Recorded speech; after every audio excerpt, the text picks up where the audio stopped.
Assalamualaikum warahmatullahi wabarakatuh. Selamat malam, Om Swastiastu.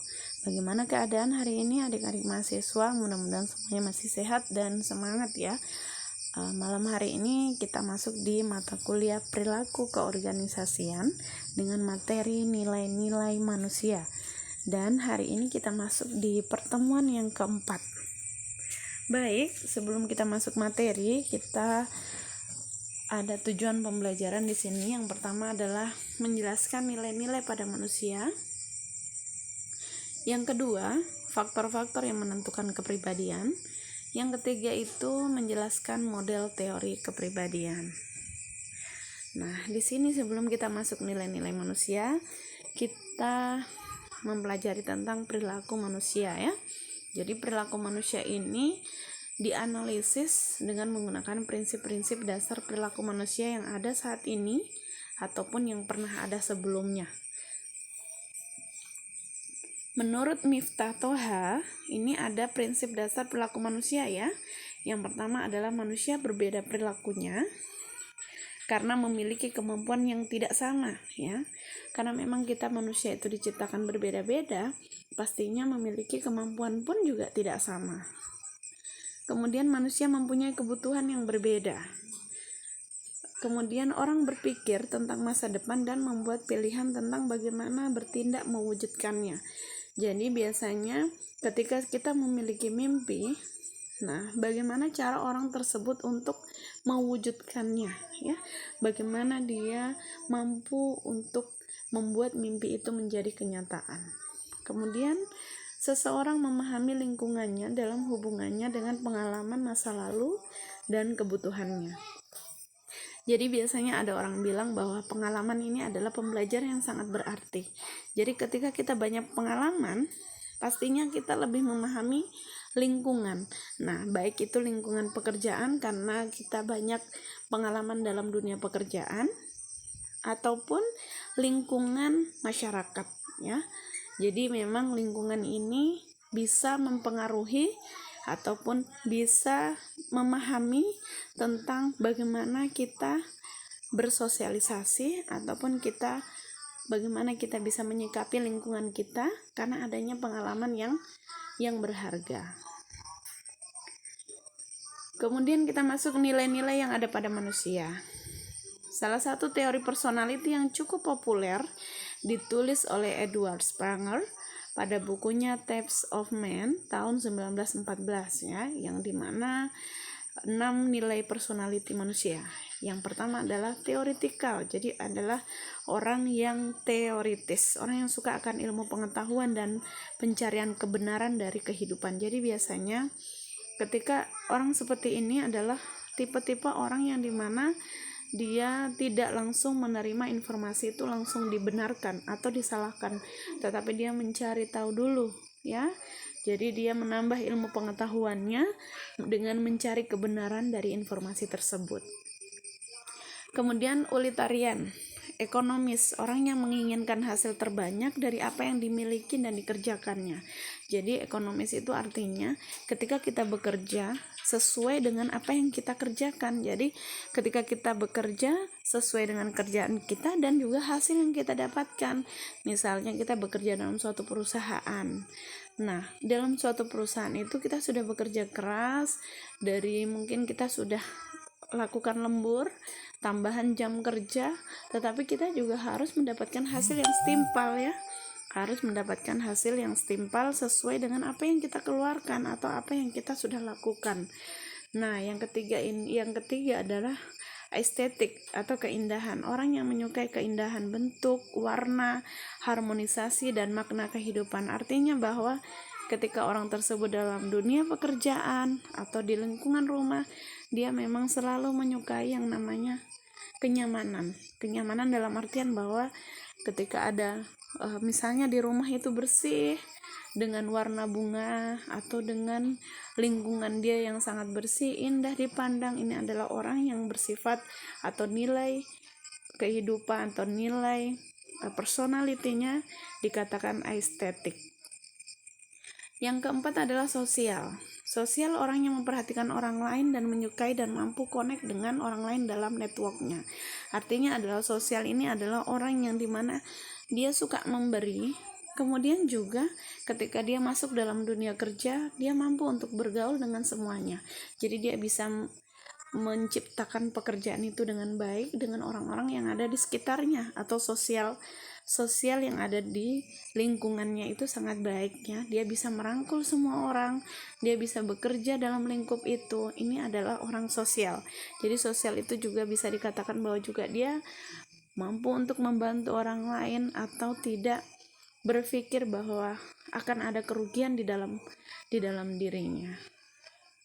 Kemudian yang kelima adalah individualistik, egois ya. Nah, sifat ini pasti ada pada manusia. Pasti ada.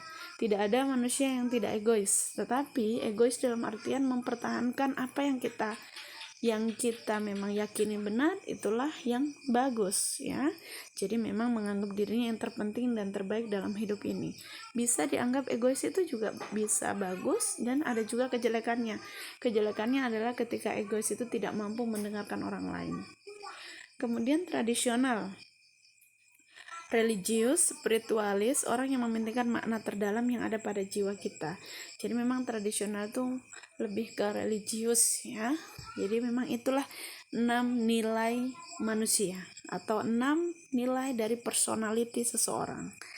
Oke, kita lanjut ke kepribadian. Jadi kepribadian itu adalah personality ya.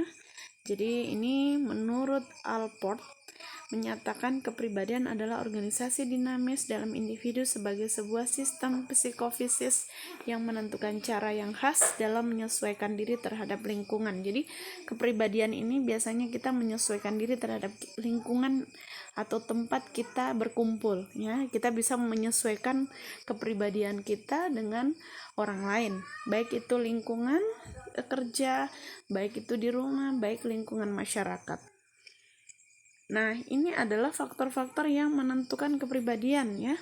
Yang pertama adalah faktor keturunan, faktor lingkungan, faktor situasional yang menentukan kepribadian. Keturunan ya. Faktor keturunan ini adalah lebih ke genetik. Jadi biasanya seseorang itu mudah marah atau agresif atau pemalu, ini adalah faktor keturunan atau kepribadiannya ini keturunan ya. Mungkin keturunan dari ayahnya, dari ibunya ya. Jadi memang rasa pemalunya itu ada. Kemudian rasa marahnya juga karena memang di lingkungan yang suka marah misalnya, atau memang orang tuanya ada yang suka marah. Nah, ini bisa menentukan kepribadian itu dari keturunan.